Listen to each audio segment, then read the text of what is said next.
தந்தி தொலைக்காட்சி நேயர்களுக்கு வணக்கம். நல்லதை சொல்வோம், நல்லதை செய்வோம், நல்லதே நடக்கும்.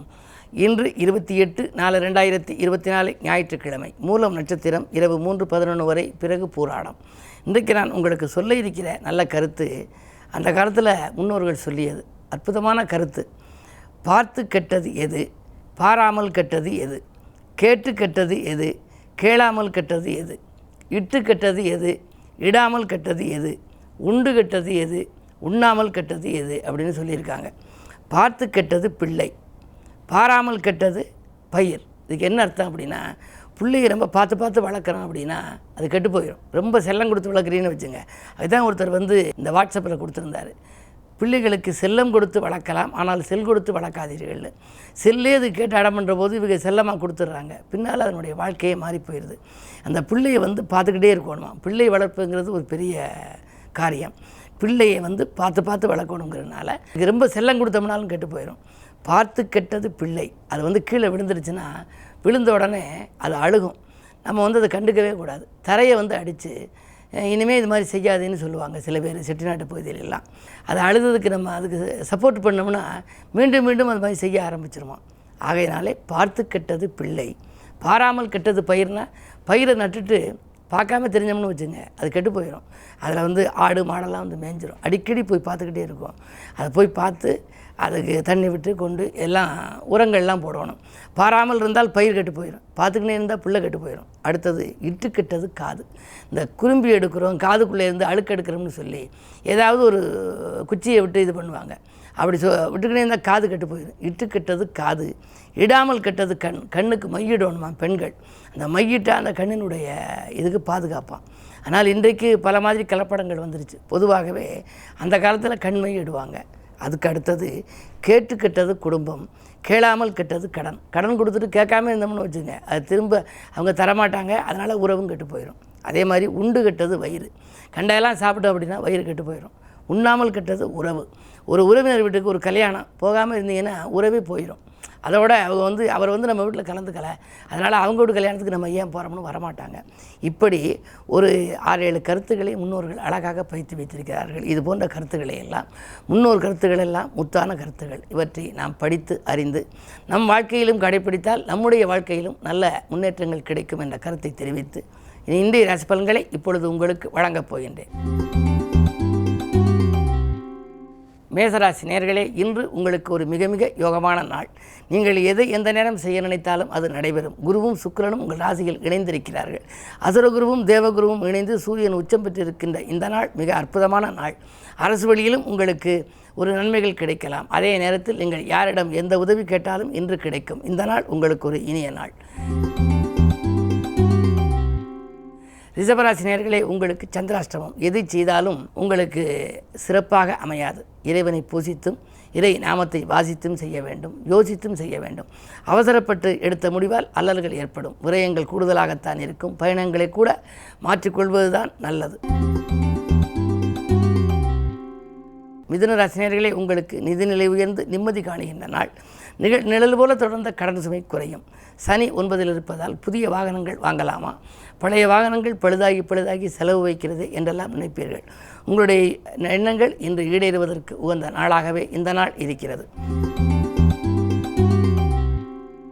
கடகராசி நேயர்களே, உங்களுக்கு இன்று அஷ்டமத்து சனியின் ஆதிக்கம் ஒருபுறம். அதே நேரத்தில் குருவினுடைய பார்வை 2ல் இருப்பதால் காரியங்கள் கடைசி நேரத்தில் முடிந்துவிடும் என்றாலும் கூட அது முடியும் வரை கவலையாகவே இருக்கும்.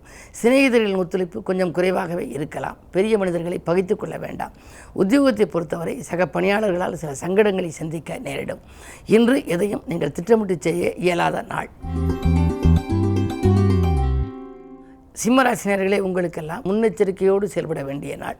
உச்சரிக்கும் சொற்களில் உஷாராக இருப்பது தான் நல்லது. ஏதேனும் ஒன்றை சொல்லிவிட்டு பிறகு அதனால் துன்பப்படுகின்ற ஒரு சூழ்நிலையை இன்று உருவாகலாம். அது மட்டுமல்ல, எந்த தொழிலை நீங்கள் செய்தாலும் அதில் முதலீடு செய்வதாக இருந்தால் முன்னெச்சரிக்கையோடு இருப்பது நல்லது. யோசித்து செய்வது நல்லது. இடமாற்றங்கள், வீடு மாற்றங்கள், வாகன மாற்றங்கள் பற்றி சிந்திக்கின்ற நாளாக இந்த நாள் அமைகின்றது.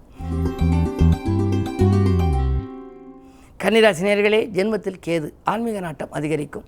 குடும்பத்தோடு ஒரு நல்ல பயணங்களை மேற்கொள்வீர்கள். ஆன்மீக பயணங்களாக கூட இருக்கலாம்.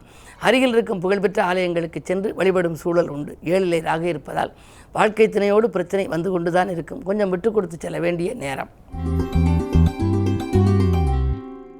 துலாம் ராசி நேயர்களே, உங்களுக்கெல்லாம் செல்போன் வழி செய்தி சிந்திக்க வைக்கின்ற நாள்.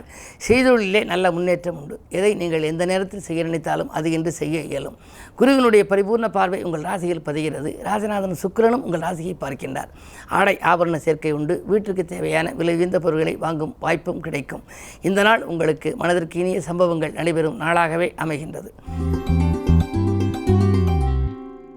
விருச்சிக ராசி நேயர்களே, உங்களுக்கு எதிர்கால நலன் கருதி நீங்கள் எடுத்த முயற்சிகளில் வெற்றி கிடைக்கும் நாள். இல்லம் கட்டி குடியேற வேண்டும் என்ற எண்ணம் மேலோங்கும். கேது பார்வை இருப்பதால் ஆன்மீக நாட்டம் அதிகரிக்கும். நல்ல புகழ்பெற்ற ஆலயங்களுக்கு சென்று வழிபட வேண்டும் என்று விரும்புவீர்கள். 6ஆம் இடத்திலே சுக்கிரன். மறைந்த சுக்கிரனார் நிறைந்த தனலாபம் உண்டு என்பார்கள். எனவே செய்தொழிலே சிறப்பான வருமானம் உண்டு. உத்தியோகத்தில் இருப்பவர்களுக்கு கூட உயர் பதவிகள் வருவதற்கான வாய்ப்புகள் உண்டு. இந்த நாள் உங்களுக்கு ஒரு யோகமான நாள். தனுசு ராசி நேயர்களே, உங்களுக்கு இன்று ராசியிலேயே சந்திரன். அஷ்டமாதிபதி சந்திரன் ராசியில் இருந்தால் மனக்கவலைகள் அதிகரிக்கும். எதிர்மறை சிந்தனைகள் அதிகரிக்கும். இதை செய்வோமா வேண்டாமா என்ற இரட்டித்த சிந்தனையிலேயே இருப்பீர்கள். இன்று முழுவதும் நீங்கள் நேர்மறை சிந்தனைகளை வளர்த்துக் கொள்வது நல்லது. அது மட்டுமல்ல, சுப செலவுகளும் உங்களுக்கு அதிகரிக்கலாம். தொழில் மாற்றம் செய்யலாமா, புதிய கூட்டாளிகளை சேர்க்கலாமா என்றெல்லாம் கவலைப்படுவீர்கள். உங்கள் கவலைக்கெல்லாம் முற்றுப்புள்ளி வைக்கும் விதம் இன்று நீங்கள் ஆஞ்சநேயரை வழிபடுவது நல்லது. மகர ராசி நேயர்களே, உங்களுக்கெல்லாம் 2ஆம் இடத்திலே சனி. வாக்கு தனம் குடும்பம் என்கிற இடத்திலே ராசிநாதன் சனி இருக்கின்ற பொழுது கொடுத்த வாக்கை காப்பாற்ற இயலும். கொள்கை பிடிப்போடு செயல்பட இயலும். திருமண தடைகள் அகலும். முன்னோர் வழி சொத்துக்களில் முறையான பங்கீடுகள் கிடைக்கும். இன்று உங்களுக்கு ஒரு இனிய நாள். எதை எந்த நேரம் நீங்கள் செய்ய நினைத்தாலும் அதை செய்ய இயலும். வருமானமும் உங்களுக்கு திருப்திகரமாகவே இருக்கும். இந்த நாள் நல்ல நாள்.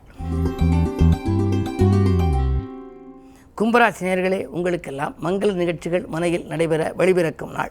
இந்த மாற்று கருத்துடையோர் மனம் மாறுவார்கள். கூட்டு முயற்சியிலிருந்து விலகி இனி தனித்து செய்யலாமா என்று நீங்கள் நினைப்பீர்கள். அது மட்டுமல்ல, ஆலய வழிபாட்டிலும் ஆர்வம் காட்டுவீர்கள். இன்று பயணங்கள் உங்களுக்கு பலன் தருவதாக இருக்கும். பயணங்களால் உங்களுக்கு ஆதாயம் தரும் தகவலும் உண்டு. மீனராசி நேயர்களே, உங்களுக்கு இன்று பொருளாதார நிலை உயரும்.